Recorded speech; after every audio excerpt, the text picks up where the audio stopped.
We are at the top of the hexagram. We've been exploring gate 54 these last few days. Gate 54 is the gate of the marrying maiden and the gate of ambition. And in the sixth line here, we have selectivity. All 6 lines are looking at the nature of the circuit. If you are the marrying maiden, if you're looking at the whole circuit and you're the 6th line, then you're looking to the 45, which says, I am the ruler and I have. Gate 45 is a throat gate, and that's the voice that it has. I have, that's the voice of the tribe. For any communal 6th line, particularly this 54-6, the only ambition worth fueling is an ambition that is going to take them to that place where they are the ruler. And they are going to have that because that is what the completion of this process is about. Nothing else is of value. Why bother? In doing that and in getting to that place, they are fulfilled in that. This line is called selectivity, and it is about people. After all, we are dealing with community, with the tribe, with the support. The 6th line here has been through its 3rd line phase when it was young. It's learned all about the power of covert interaction. It's learned about the power of secrets. It's learned about how knowledge gives you an advantage and power. These people with this activation, they value their inside information. It would be interesting to look at the charts of people who get caught insider trading to see if they have this line or this gate, because it's kind of what it epitomizes. Or I guess it could be any of these, the 54, not just the 5th line, but it would be really fascinating to check that out. They want inside knowledge in order to fulfill their ambition. Ra said that if they get the right 26, then they're going to fix the race, which isn't to say that they're all going to be doing that, but just as an illustration, to understand the quality. Ambition requires you to know things. You can't just be dumbly ambitious. There are a lot of things you have to know, and it helps if some of it is dirty laundry. In the exaltation, the ingrained responsibility in terms of maintaining security and personal identity that will naturally restrict its relationships to ones that are mutually beneficial. The energy to restrict relationships that hinder ambition. Just because there is somebody that can help, who can maybe get me here or, get me up the ladder a bit, doesn't mean that they're going to. Not unless it's mutually beneficial and it's a relationship that is really of value and that they're going to enjoy. That it's a person that they can work with. These are the kinds of things that become key when we start looking at this 6th line and the level that they're at. It's clear in the tribal reality that there's no fulfillment in ambition without connections. All about who you know. I know someone who knows someone who knows someone. How many people get their employment from somebody who knows somebody? These things go on all the time. It's very tribal. I found out that the word nepotism actually comes from the Italian word for nephew, and it dates back to some pope or other who made all of his nephews archbishops in order to secure his papal throne. So nepotism is quite a tribal trait. And ultimately, what the 54 is concerned with is knowing the right people to fulfill their ambitions. And they learn that through experience, through covert knowledge. How many people who go looking for a job from somebody ever bother to really check that person out? They're usually just so desperate to get the job that they fail to look at the information that could really make a difference. Information that they really need to have in order to make sure that they get that job. Maybe they could find out that their potential new boss has just won a fishing tournament. So they go in there and they say, oh, I'm sorry I'm late. I had to pick up some bait and I didn't want it to go off in the car. So I just had to take it home, put it in the fridge. And it's like, oh, you're a fisherman, are you? And then immediately you've totally got, new relationship there. You've got a whole different basis to have that interview from. You want a job and you don't find out anything about who's hiring you? Well, now, 54s are smarter than that. I'm going to find out what they like, what they do, if I can, and I'm going to use that to my advantage. I'm going to be more attractive to them.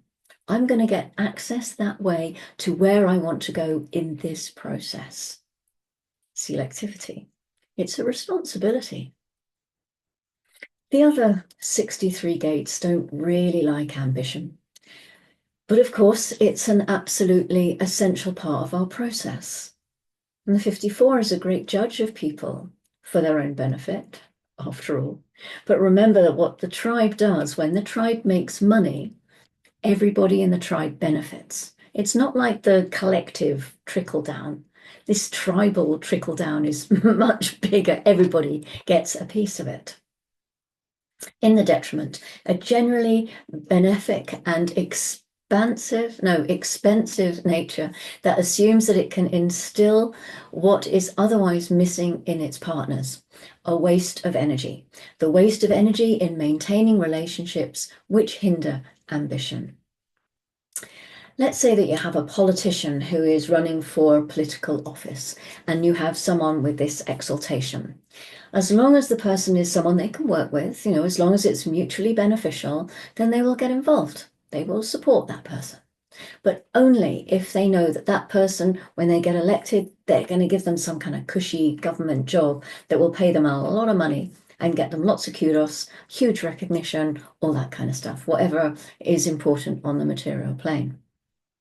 The detriment will look at the politician and think, oh, this one is not going to win, but this one has told me that they can get me a cushy job if they do win, so I'll do my very best I can to help them in their ambition. Give them the tools and the fuel that they need because I can change them. I can transform them so that they can be a winner. Remember that we're dealing with a communal sixth line. Communal six lines are much more ready to make a commitment than any of the other six lines due to the nature of the tribe and community. The thing to recognize about the power inherent in this is that these people really do have a way of climbing the ladder, but it is specifically about whether or not they can grasp and understand the nature of people. Now, yeah, I really like this person, I'm going to support them. I don't really like them, but they're going to give me a good job, so I'm going to support them. No, it's knowing the nature of people. Also, it's knowing your own self. Yeah, that's important too. The 54-6 has to understand the nature of humans and how they work. This going underneath the secret, the covert, going deep inside to understand the mechanism, what turns people on, what moves them, what doesn't move them, what drives them. Because in the end, the great success that is possible, it only comes as a communal success because of this being a tribal stream. It only comes by having those right forces. If you're a 54, you're carrying a lot of power inside you. So when you get to this point in the process, you also know the failings of those who, by circumstance, you have to work with. And of course, this is inherently social, and in that sense, it's transpersonal. And what they tend to do is allow the harmony or the friendship to be more important. And that affects their ambition at the end of the day. They could make a lot more money if they fired that person than if they keep them on the payroll. They'll get a lot further if they worked with somebody else rather than that person. You're not the best possible boss, but I quite like you. And we both fish, so we'll deal. It teaches us something about the nature of success on the material plane, that you have to be informed to fulfill whatever ambition is in your process. And any one of us who has any tribal gates has ambition in those tribal gates because it's part of tribal nature. Recognizing that the fulfillment of your ambition is rooted in your knowledge of the other so that you can be prepared in encounter. If you don't understand the other, how do you know what they're going to need? How do you know what they're going to buy? When you get to this point where you can be selective to find the right relationships, to enhance your possibilities in life, where do you go? You go to inner truth, to occult knowledge in gate 61.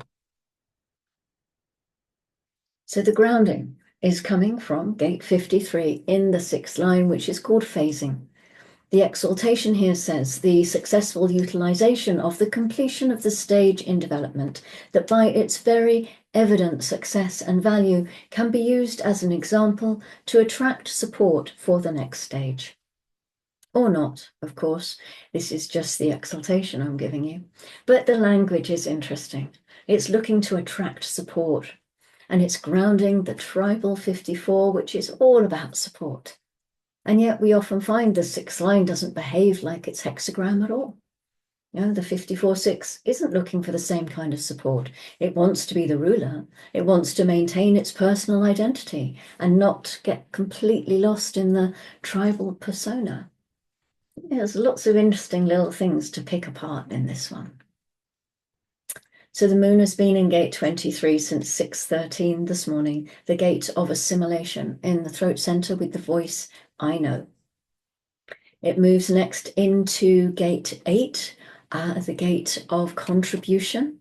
Another throat gate, of course, we're going through all of those, and the voice says, I know I can make a contribution or not. Of course, we always have to put the or not.